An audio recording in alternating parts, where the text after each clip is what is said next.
Welcome to Moon Harbor Heroes. Today's issue is Storyteller, Issue 4, A Tale of Confusion. On the cover, Moon Harbor Park is covered in a layer of snow. High above, we see the bottom of the Asteron ship. Huddled at a tunnel entrance, we see 5 rabbits of various colors and fluffiness. We turn the page and our story begins. We open on the storyteller's study once more. Snow falls outside the gently frosted windows as the door to the study opens. We get a close-up panel of the storyteller's dress shoes, with onomatopoeia as he stomps off the compacted snow. When we pull back, he's looking at us, an unexpectedly warm smile on his face. His speech bubble reads, "A happy and merry holiday season to all, now that winter has conquered the gloom of the fall." Noses turn red in the frosty white glow of moonlight reflecting on new-fallen snow.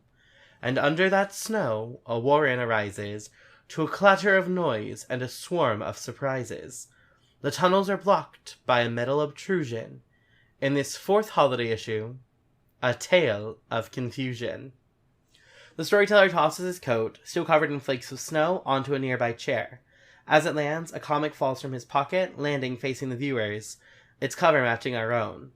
A gust of wind blows across it, fluttering it open, and our story begins. Our first panel is of Moon Harbor Park. Up above it, we can see just the barest bottom of the Asteron ship floating there. And our next panel brings us underground to these deep tunnels and of the Warren. And then we get a panel that's a bright light and an explosion. And we see a piece of debris fall off and slam into the ground.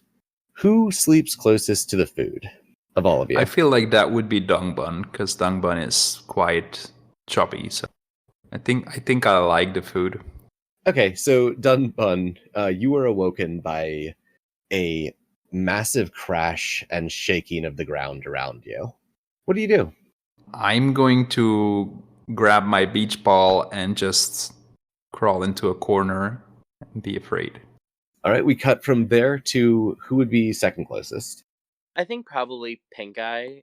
What we don't know, or what Pink Eye doesn't know, what the other rabbits don't know, is that Pink Eye has worms.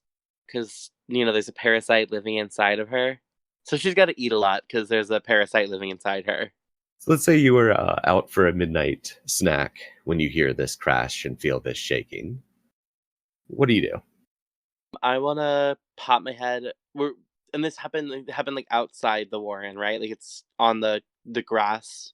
You don't see what has happened. You just hear a great crash and feel a shaking through the Warren. I'm gonna go. The shaking feels like it's coming from the food storage areas. I'm pretty steady. I'm gonna go check it out. So we get you like full speed. What are you doing? I think I'm gonna creep up close, try to get as close as possible without like alerting whatever's in there. Okay. We get a couple panels of you moving through these tunnels, and we see, rabbits throughout the Warren awakening.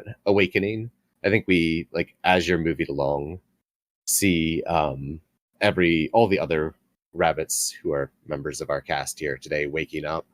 If anyone wants to join in this trip down, feel free as we go. I would like to. Cool. And then you get to this tunnel, and there is a great heat and something shiny blocking off the tunnel.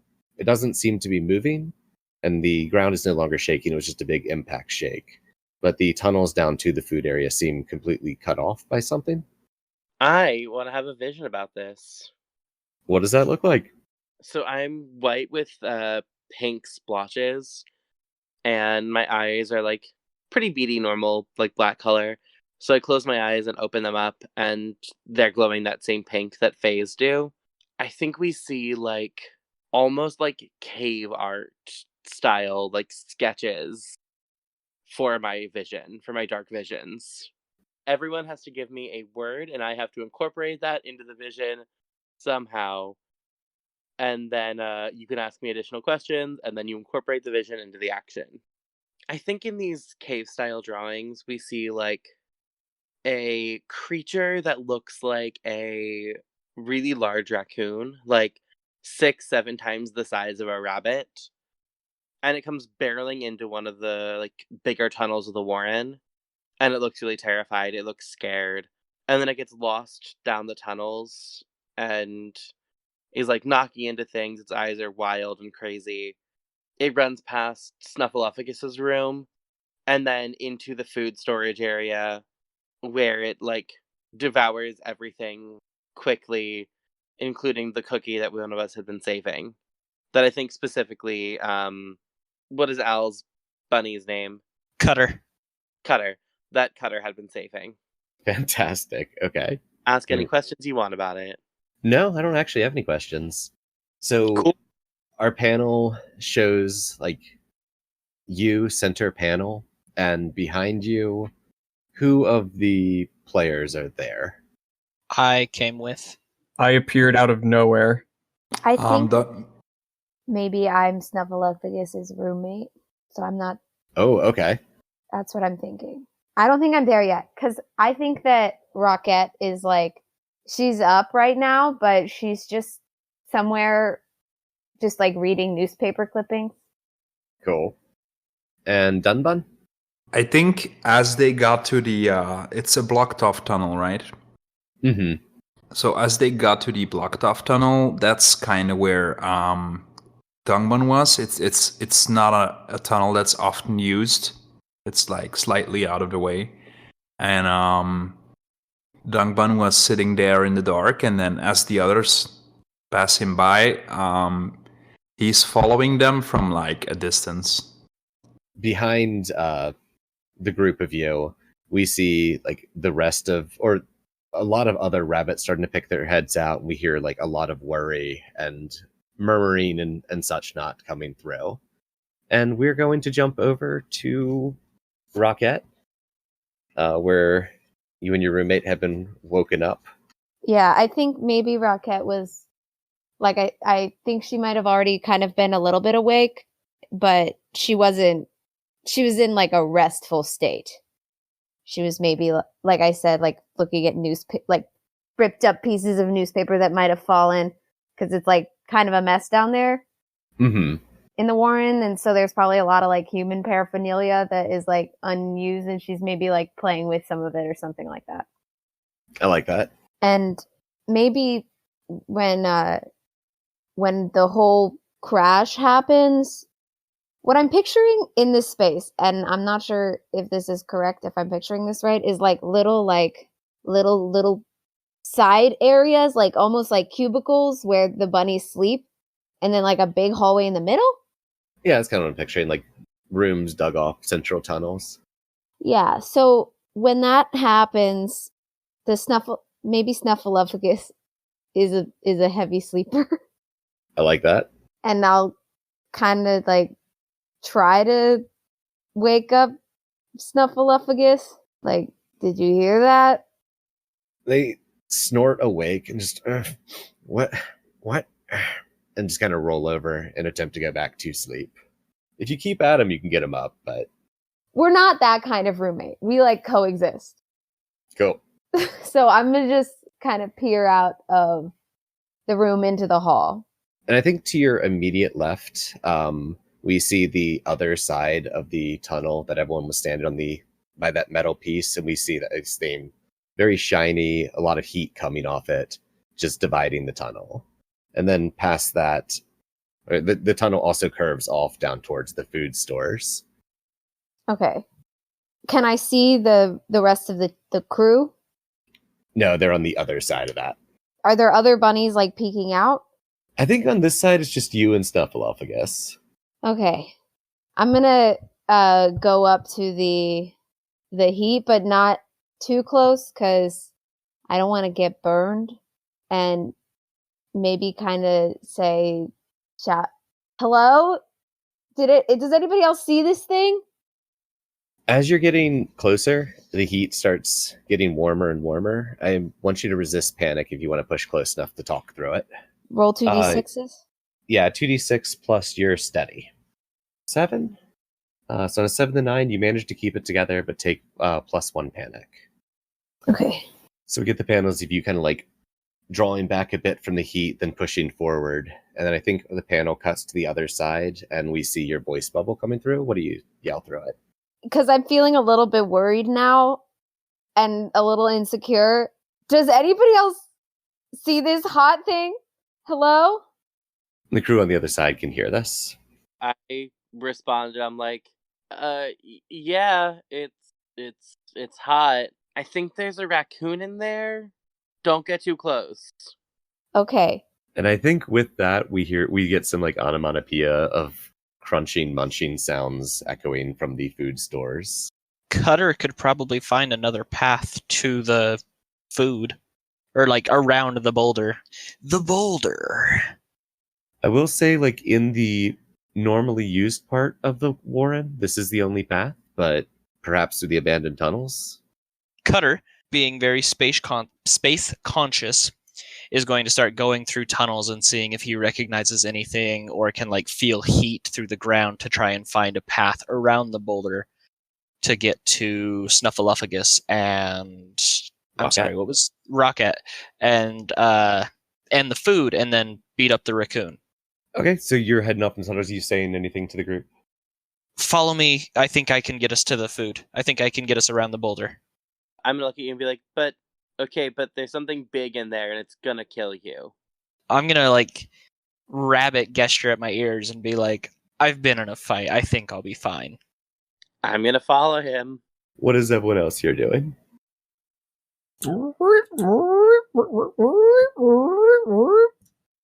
What? I'm following. Not the response.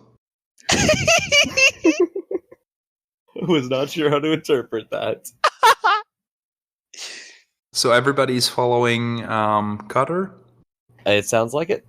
Okay, so when everybody's left, there's this panel of you can see like a deflated red beach ball rolling from the darkness, and Dongbun settles down next to it and yells through the rock, "Hello, who's on the other side?" Me. Still here, but not too close. What's your name? I'm just trying to relax. Don't worry, I'm gonna sit here with you, and I'm gonna stay here, and I'm gonna talk to you the whole time until we can get this sorted. I'm here for you. What's your name? My name's Rocket. Well, Rocket, it's nice to meet you. I'm Dongbun, and I'm just gonna stay here, right here, and I'm gonna talk to you. Is that fine? That's super fine. Thank you. I want you No to go problem. and roll to help. Sounds like you're doing that with steady. Does that feel appropriate to you? Sure, yeah. I think Dongbun is the type, like, he scares easily, but it doesn't panic easily, so he's very steady, so. Cool. So yeah, go ahead and roll plus steady. That's a 12. I'm so calm. And you can remove that panic. Sweet. And we're going to cut back to into the abandoned tunnels. Go ahead, Cutter, and give me a pay attention using your sense of space. I got a 7. Okay, Which- on a 7, you can ask 1.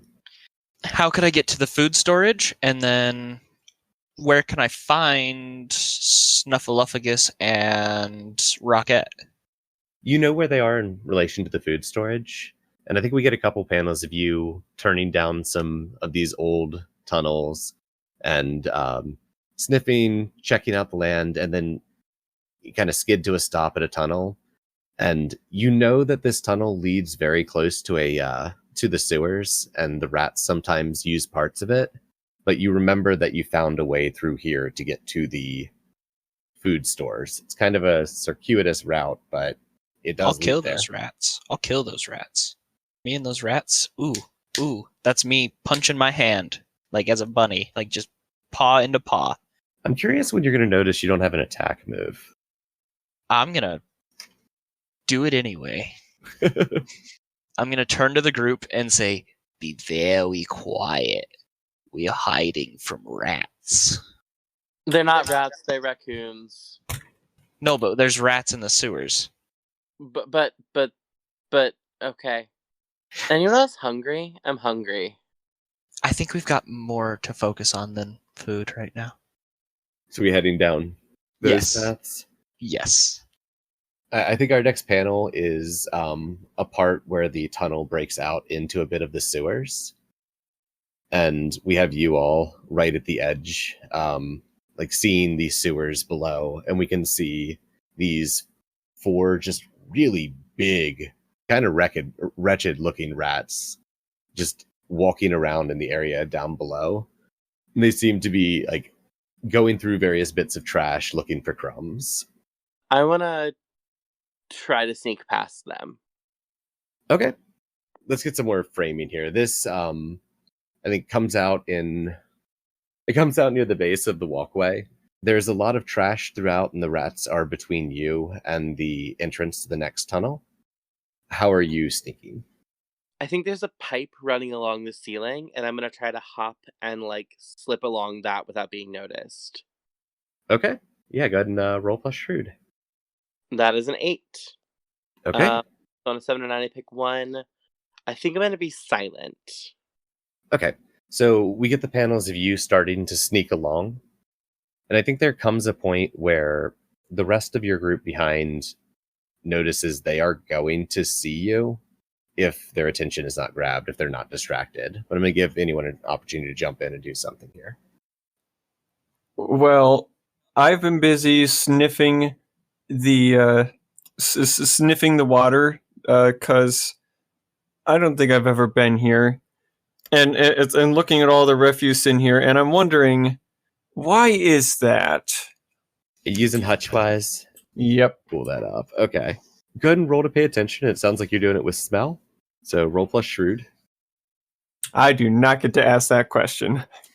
So I think we get a couple panels of you sniffing and getting closer and closer to the like edge in the water and sniffing.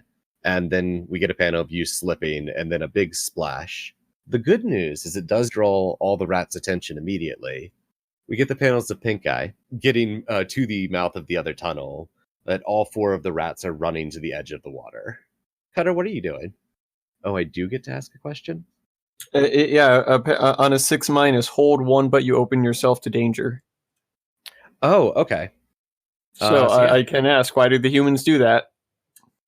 Okay, so the question being, dump a bunch of stuff in the sewers? Yeah, why is all this stuff there? It could just be they're not sure where else to put it, or it could be that that's where they hide failed experiments. Sounds very interesting. Cutter, what are you doing? You see these 4 rats rushing to the edge. You see Pink Eye slipping into the other tunnel. Pink Eye, you don't have to completely leave here, but it's the image we get. Cutter, what are you doing? Just to make sure I understood, Pink Eye is still in trouble, yes? Pink Eye has gotten past. Molotov has fallen into the water. And the rats are ignoring you because they're running to the edge of the water to look down at what splashed. And so there's no way that as a bunny I could just run up and bite through their carotid artery? They are distracted. You could try to attack one. How well does attacking work in this game? So for this, you're going to have to resist panic if you want to attack one. And keep up your nerve because there's 4 of them and they're scary. Are there any rocks or anything that I can, like, bunny kick to, like, make a larger splash? Or, like, to even hit the rats with? There we go. That's an idea. There's bits of trash. Kicking one into a rat wouldn't be super effective, but you could try to, like, create a splash. I'm going to try and create multiple splashes, to save Molotov. If that's doable. Just kicking a bunch of trash into the sewers, yeah. And are you trying to do it without being seen? No, I guess it's fine if I'm seen, because, like, I'm trying to protect Molotov, so if they see me, that just means I can speedy boy away, you know? Go ahead and resist panic. What's the roll for that? Just let me plus steady. I got a 5. Okay, so take a panic, and I'm going to give you a choice. You can either freeze in fear before this starts, or you can have all of their attention firmly on you. I'm fast. Let's have all of their attention. So we get, I think, you formulating this plan, ready to kick this piece of trash to make noise, and you run out, trip, fall on your face, and all 4 rats turn to you. And from there, we're going to cut over to Rocket. I think we cut in on whatever conversation the two of you are still having. And we start hearing some snarls and hisses from down in the food area. What do you do? Can I hear them too? Yeah, sure. Rocket, did you hear that? I did hear that. But I'm feeling a little bit more calm about it now after we talked. Can I try to, I guess, pay attention to this object and see if I can learn something about it? Or Yeah, absolutely. try to analyze it? Roll plus shrewd. And that's a 7. So on a 7, you hold 1. So you can pick a sense and ask one question off that list. Okay. What is the greatest danger to me? You can feel that the shiny thing has cooled down significantly to the point you could probably press yourself against it and it would just be kind of toasty. The greatest danger is definitely what you've been told is probably a raccoon down in the food. The sounds are getting louder and louder, and you know that the way out is past where you are. I would like to try to hide. It sounds like it's coming closer. It's not coming closer yet. The sounds are getting like it's hissing and snarling, and it's loud, but it is not moving towards you yet. Okay. What are you thinking, Rocket? I'm thinking that whatever that raccoon creature is seems a bit irritated, and I'm a little bit nervous to just wait for it to come find me. Also, definitely still Snuffleupagus is definitely still sleeping. So I'm feeling like I should probably try to wake them up. So I want to try to sneak, because that's the room where we were sleeping is between this shiny object and the food stores. Okay, why don't you try waking up Snuffleupagus, and I'll see what I can do from my side. Okay, please stay careful and safe. And I I'm will, gonna thank you. try to sneak over to not make noise going over back to my room now that I know that there's a threat. Cool. Give me a sneak. It's plus shrewd. That's a 10. So on a 10, pick 3. I am silent. Just like something about that conversation just like left me feeling very serene. And it's almost like I'm just like gliding so calmly. So I'm silent. I don't even have I'm like almost like walking, not hopping, because hopping I feel like is one of the noisiest ways to transport yourself. And there's like a lot of debris and stuff around. So I'm kind of able to be behind cover a little bit. What does it mean to just be downwind? It won't smell you. Yeah, and I'm just I don't smell at all. I'm so not nervous that I'm not even sweating. And I think like as you're sneaking, we get a slim look down the hallway and you see a bit of this fairly mangy, very large raccoon, and it's just gorging on all the food stores. Is there like a good amount of food left? Does it look like it's angry or hungry? It looks hungry. Okay. And I think we see you safely slipping back into the room, and we're going to cut over to Dun Bun. I'm going to try to innovate something, because if I don't do this, then it would be really silly. So my path is blocked by a giant boulder, right? Okay. So I'm looking at my beach ball, and I'm remembering all the times I push it around, and I look at the giant boulder, and I go, I wonder if I can roll boulders around. All right, so let's see. Would the trigger for this be like when you try to knock down something in your way? Does that sound good? I think the trigger would specifically be me being able to push around large circular objects, if that's okay. Okay, cool. So just a flat roll.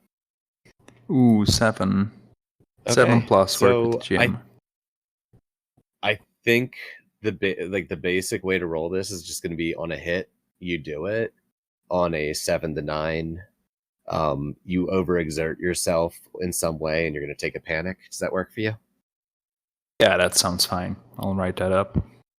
So yeah, we get the panels of you just starting to push and push in this boulder, and then it starts to roll slightly, and we're going to cut back down to the sewers. And we get a overhead panel of Cutter surrounded by these 4 rats, and like Cutter takes a step, and like the rats nip at Cutter, and then I think we're going to cut over to Pink Eye at the entrance to this tunnel. What are you doing? To clarify, this tunnel led to where Rocket originally was, correct? Yes, it's a back way that will lead to the food stores in that bit. I imagine the bit that's cut off is like a couple unused rooms, Rocket and Snuffleupagus' room in the food stores. They're just like on the very end of the warren. Makes sense. I want to try to like see if there's anything. I see them attack the rats attacking my friends. I want to see if there's anything that I can do to like make a lot of noise, like knock some stuff over, maybe knock some of these pipes down to try to scare the rats away. Yeah. And that hypothetically could be an innovate if I wanted to try to use telekinesis for it. Well, what are you doing? I don't think there's anything within reach, so I think I'm gonna like try to stretch as far as I can, which is gonna trigger the telekinesis to try to like knock some stuff down and make a racket. Okay, cool. So that's just a flat roll, right? Yep. That's a 10. I think I'm like reaching out with my like bunny paw as far as I can go, and I don't quite get there, but something about like 2 or 3 inches away from me starts to shake. I think I'm looking at like a bunch of like rusted piping up on the ceiling, and I'm trying to like bat at it with my paw. And as I get close to it, I can't reach. I reach really hard, and then it's still about 3-4 inches away, but it just comes like dropping off the ceiling and just collapses to the ground with a huge clatter. I like that. I think it's going to land just all around the 4 rats and Cutter, and the rats just dart. Cutter, I want you to resist panic from this large amount of noise around you suddenly. Why are you trying to kill me? That's my question. I'm not trying to kill you. I'm pretty sure you're trying to kill me. I'm the only person who has failed rolls. Well, that's kind of on you. Lo and behold, I got a 4. Go ahead and take a panic, and I think we just get a moment of you just... Actually, how do you want to react to that in a panic? Well, I want to flee. Back the way you came, or the way you're going? I'm cool with either. Preferably the way I'm going, but Cool. also I guess it could be the way I came. Yeah, I like that. We get Cutter just freaking and just bolting past Pink Eye in the tunnel. And then I think we're going to cut back down to Molotov. Molotov, how you looking down in that water? So did I land anywhere near some refuse? Sure. Where'd you land? I think right inside a big nasty pile. That sounds right to me. I'm going to innovate. Let's do it. What are you doing? So basically I want the trigger to be when you search a collection of miscellany for something useful. Awesome. What are you trying to find? I was actually kind of thinking something like maybe team members have to list or list ideas, and then like maybe on a 10 plus you get one of those ideas, and on a 7 to 9 you don't find any of them, and the GM tells you something that's maybe not as useful that you find. Oh, let's start by rolling. See where we go from there. Yeah, let's go through. Well, I guess this is something rabbits can do. It's an 8. We turn the page and see the storyteller at his desk. Behind him, the mantel of the fireplace is decorated with various holiday paraphernalia. He looks up and smiles, his speech bubble reading, Pink Eye's sight can see nothing more than a raccoon now hidden behind a large metal door. But what of that door, or the food it withholds? Or Molotov drowning, or the faraway colds that threaten the bunnies? Will they stay alive? I suppose you'll find out in Storyteller issue 5. In the following panel, the storyteller turns in his chair to stoke the fire. As it turns back around, he is no longer inside it, and our issue comes to an end. Moon Harbor Heroes is produced by Anthony Sheets and TP Huth, and edited by Anthony Sheets. Anthony can be found on Twitter at Icy New Year or at icynewyear.com. T is the host of Incubator on Air, a new play podcast available on iTunes, Stitcher, Spotify, and Google Play. They can be found at T Huth Playwright on Twitter or TPHuth94 on Instagram. This issue was GM by Anthony Sheets. Cutter was played by William Hendry. You can find him on Twitter at RockoutWill321 or Steam as Cypress_Grunham. Dunbun was played by Simon Meskins. You can find him on Twitter as Gil Bereke. GILBERREKE. Molotov was played by EXPHP. You probably won't find him at It's EXPHP on Twitter, but it's worth a try. Pink Eye was played by T. Huth. Rockette was played by Rose. Rose is an actor and theater artist in the DC, Maryland, and Virginia area. She can be found on social medias at Smiley Rosie. SMILEYROSEYYYY. The Warren was written by Marshall Miller and published by Bully Pulpit Games. The music for this issue was Carpe Diem by Kevin MacLeod. A link to the license and his website will be in the show notes. Our logo was designed by Beautiful Beasties. She can be found on Instagram at beastly.doodles or on Patreon at patreon.com/beautifulbeasties. If you want to get a hold of us, email us at moonharborheroes@gmail.com or on Twitter at moonharborcast. If you enjoyed this issue, please consider leaving us a review on iTunes and recommending it to friends. Word of mouth is really the best way for us to bring these stories to more people. And thanks for helping us save the world. We'll see you next issue.